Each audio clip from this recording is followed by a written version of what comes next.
Greetings, conquerors.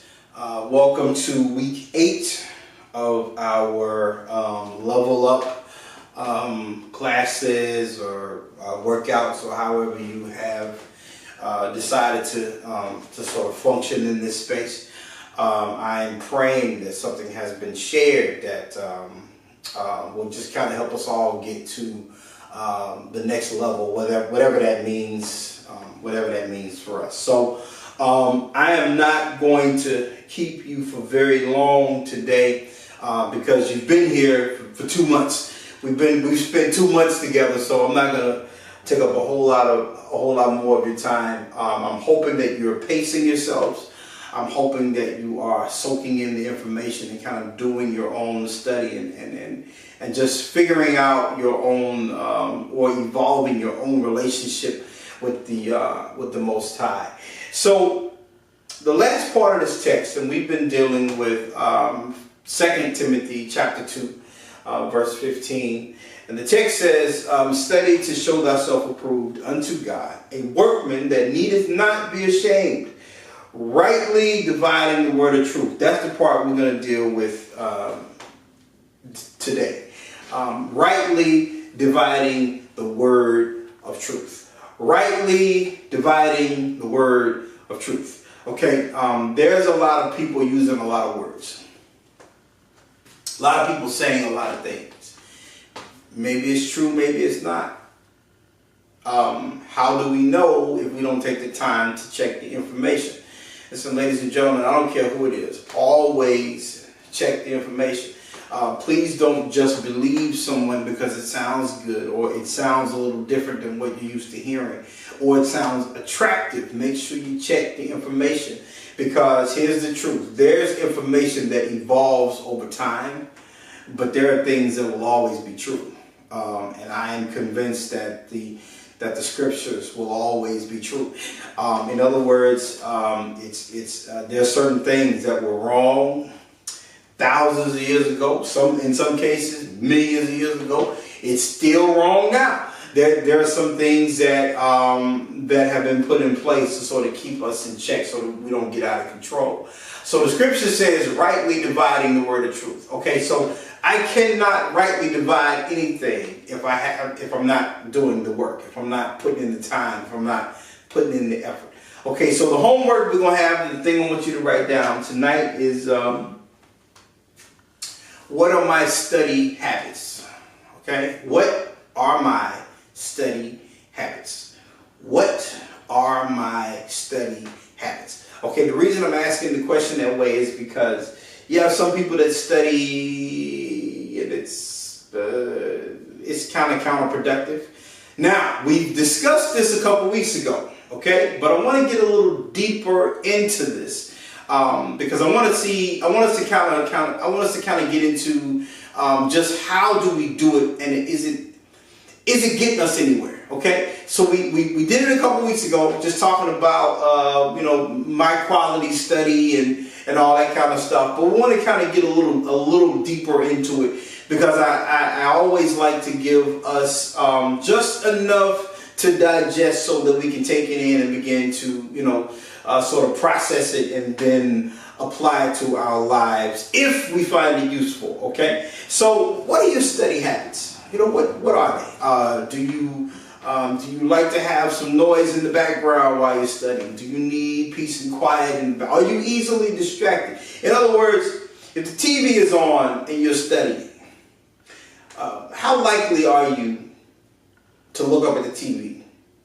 and then 10 minutes later, then you go back to it, right? You go back to studying. What's the quality of the study? Is it good? Is it working? What are my habits? What do I do? Do I study in advance, or do I try to cram it all in before I need to use the information? When I was in school, one of the things that we did was one of my teachers, and I had wonderful teachers. All of them were amazing.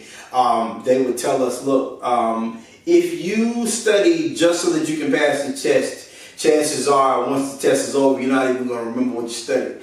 because there's no reason to use it. You hadn't spent any quality time with it. You just wanted the information just to pass the test.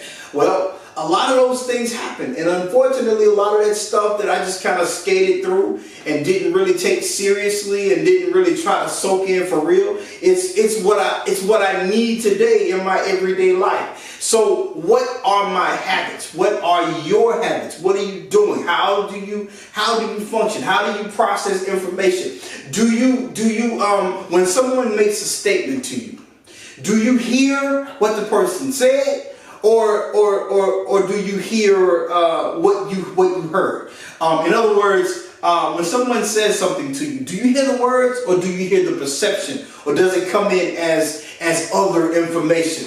What goes on? Because all of these things count when you study, when you sit down, when you crack open the books, or you look online, or you're writing things down, or however you do it. All of these things are important to the end result. So what are your habits?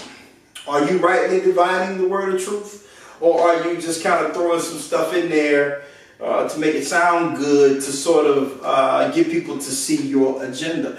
Now that's a direct shot at preachers and pastors. Okay, I'm directly coming at all of us with that statement, because unfortunately a lot of us are and have been guilty of not necessarily telling people the truth, but telling people some stuff that works with our line of thinking, and it works with what we want, what we want the people to think, or what we would like for them to think, or what we want them to know, rather than what we should be telling them. So let's be very careful. Let's be very careful about that.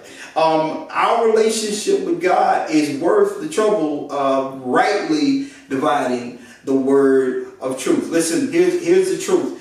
There's a lot of things that we tell people are wrong that the Bible didn't say. How you gonna find it out? You got to crack open the books and study.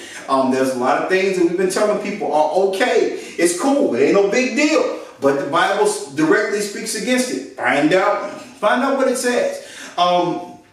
And there's a lot of things I'm not going to say right here, because I want you to put in the work. Because I don't want to tell you some stuff and you say, well, I said this and I said that. No, I want you to go and find out what it says. Now, particularly, we're dealing with this text. So my fantasy is that you take the whole book of 2 Timothy, but I'm sorry, both books, both 1st and 2 Timothy. But for the sake of this, just take a look at the entire chapter 2 in 2 Timothy. Take a look at the whole chapter. I mean, really go through it. Investigate the text. Investigate what's going on. Who said it? What's the mood? What's happening? What's the reason for even having this conversation in the first place? Okay, so I'm approaching this last class this way, because I want you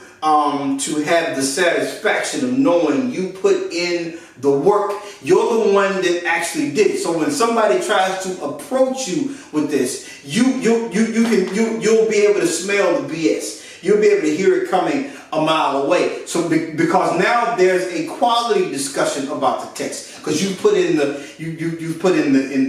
work, and there's also a quality experience that you can have with the Most High God. Why? Because you put in the work. Here's the truth. Here's the truth. God has already done everything that He needs to. He's already done the work.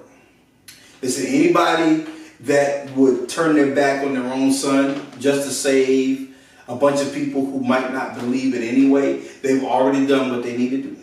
Anybody that's made sure a path back to Him is laid out, all we have to do is, number one, accept that it's true. Secondly, just develop the relationship so that we can strengthen our spiritual side, right, rather than our flesh. Because here's the truth. Carnal thinking can never solve spiritual problems. It just doesn't happen.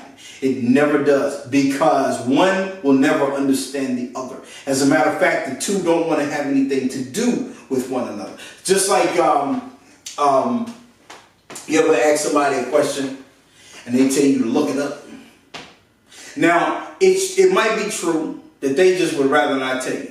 It might also be true that they would prefer you go and find it on your own so that you will then know how to do these things on a regular basis, right? Because we won't always be around. I won't always be here. You won't always be here. So let's do the best we can on our own while we're praying for one another. Let's do what we can on our own to sort of build up and cultivate our relationship with the Most High. So the next time we see each other, I don't have to preach you happy. You'll be happy when you come in, and we can celebrate together, right? Because if you have to rely on someone standing in a pulpit, if you have to rely on a French cup to get you excited about the God that you claim you serve or the God that created you, that's a sorry experience. Okay, so I'm just kind of rambling right now just because I am very excited about what I believe God is going to do in your life if you'll give him a chance, if you'll give him a shot, if you will just give him a chance to prove who he is. Right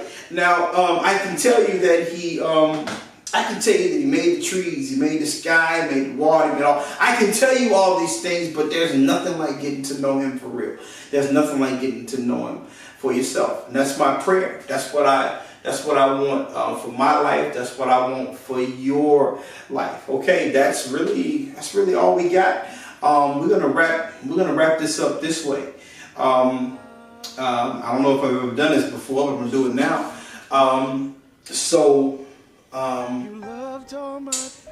Protocol says that I'm supposed to say that you can come by letter, by Christian Experience, or even under Watch Care if you want to connect or reconnect with the Most High. But my heart wants to tell you, look, if there's something missing, if there's something amiss, out of line, out of balance, or whatever the case is, don't let this moment pass without recommitting to the Most High. If you have a church home, get your pastor on the phone, or get one of the spiritual leaders on the phone.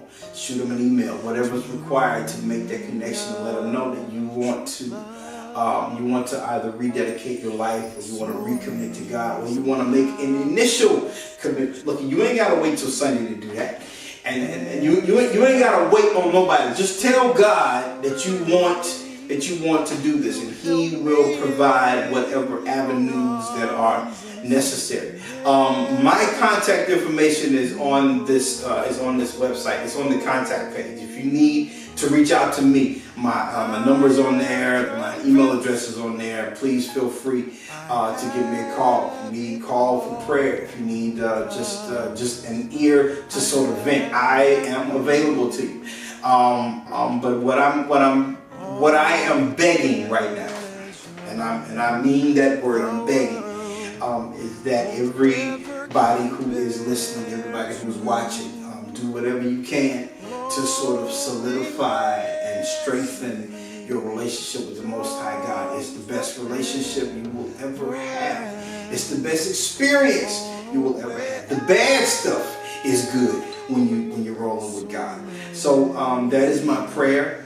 The hand is now and is always extended to you. So thank you again for hanging out with us. Thank you again for your continued support, and I look forward to seeing you at the finish line.